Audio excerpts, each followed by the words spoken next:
orphan boy, and he had a meadow that was left to him, and he wanted to build a wall around his meadow. And so he comes upon an area where there's a palm tree that belongs to his neighbor. So in order to build around that palm tree, his wall would not become straight, and therefore it would become weak. So he asked his neighbor to give the palm tree to him so he can include it in his territory and build a wall around it. So his neighbor refused. So he tells him, you have many other palm trees and this one won't hurt you, so just give it to me so my wall can be straight. And the man refused. And so the young boy, he goes and he complains to the Prophet sallallahu alaihi wasallam. And Nabi sallallahu alaihi wasallam brings the man and the boy together. And he tells him, give the palm tree to your brother. And so the man refused. And perhaps that the man was angered that this young boy would complain to the Prophet ﷺ because of this palm tree, so he was angered enough to refuse to give it. It's my house, my tree, and this kid is taking this case to Rasulullah. So when the man said, La ya Rasulullah, I'm not giving it to him, tears came from the eyes of that teenager. There's no father to speak for him. His father died.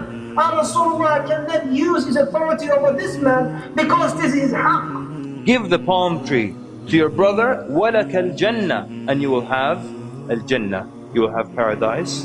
He said, I don't want it. He was so mad, he said, I don't want it. And he got up. And so the Prophet ﷺ remained quiet. Because how else can you entice someone when they refuse paradise? What else can you say greater than that? So from the people that were at that gathering was the great companion Abu Dahdah radiallahu anhu. He came close to Rasulullah and said, Ya Rasulullah, if I purchase that tree back, can I get the same offer? Rasulullah sallallahu alayhi wa sallam gave him the approval. Yes. He had a meadow that belonged to him in Medina that everybody knew. And it had 500 palm trees and a well and a house built in it. This was the meadow and the only possession of Abu Dahdah radiallahu anhu. But when he saw the equation in front of him and he saw that the end result was al-Jannah, so he says to the man who owns the palm tree, he says, do you know about my meadow? And the man's answer, he says, is there anyone in Medina who doesn't know your meadow? Meaning it was that popular and it was that great. He tells him, will you exchange this one palm tree of yours for my entire meadow? It is yours for that tree. Abu Dahdah was like, are you out of your mind? You know, are you intoxicated? What's wrong with you? He asked the people, be a witness. And the man accepted in front of the Prophet ﷺ. And immediately Abu Dahdah tells the young boy that he can keep the palm tree. Then he turns immediately to the Prophet ﷺ and he says, O Prophet of Allah, is there a palm tree in paradise for me right now in Al-Jannah? Is there a palm tree for me right now? It's so close for him. And Nabi sallallahu alayhi wa sallam said, كم من عذق رداح في الجنة لأبي الدحداح كم من عذق رداح في الجنة لأبي الدحداح. And Nabi sallallahu alayhi wa sallam is saying, how many of the idq, which is the part of the palm tree that bears the fruit itself, how many of these full parts are right now in Al-Jannah for Abu Dahdah? The narrator says the Prophet ﷺ didn't repeat it once, he didn't repeat it twice, he kept repeating it until Abu Dahdah got up and left that gathering. And then he goes where his wife and his children are, and he calls her.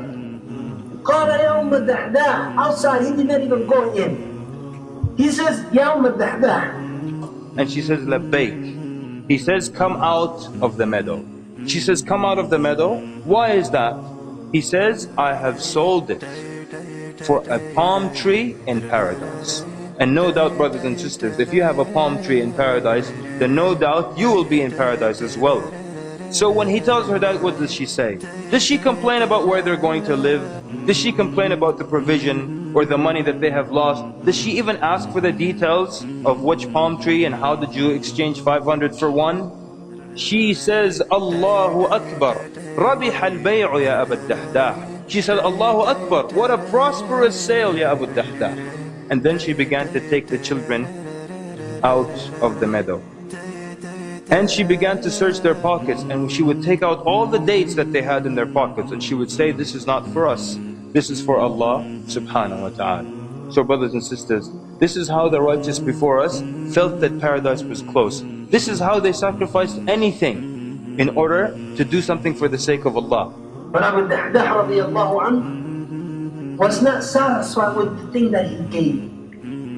In the Battle of Uhud, when Rasulullah sallallahu alayhi wa sallam was injured, when Utbah bin Abi Waqqas threw a rock on the face of Rasulullah sallallahu alayhi wa sallam, broke his tooth, cut his lip open on the right side, and then Abdullah bin Qami'ah, he came from behind and Rasulullah is injured from that rock on his face, and he hit him so on his shoulder.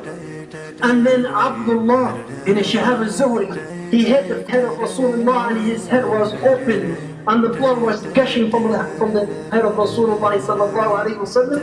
Every time Rasulullah could not get up, could not stand up. And every time that an army approached, Rasulullah would say to them, who is my neighbor in Jannah?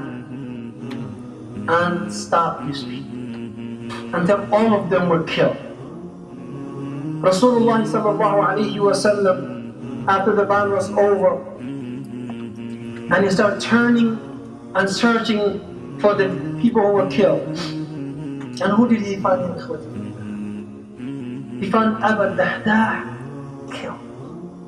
Abu Dahdah been killed. Rasulullah sallallahu alayhi wa sallam, he kneeled down and he looked at him and he said, Come li Abi Dahdah min itqin wa rahmatin Jannah. He said, now, how many trees in Jannah for Abu Dahdah? How many trees in Jannah for Abu Dahdah? ولكم صدقت مودتي وبكم ألوذ وأستعين يا صحب ما لي غيركم يا رفعتي دنيا ودين ولكم صدقت مودتي وبكم ألوذ وأستعين يا صحب ما لي غيركم يا رفعتي دنيا ودين حتما سنذكر مجلسا جمع الشباب المخلصين وسنذكر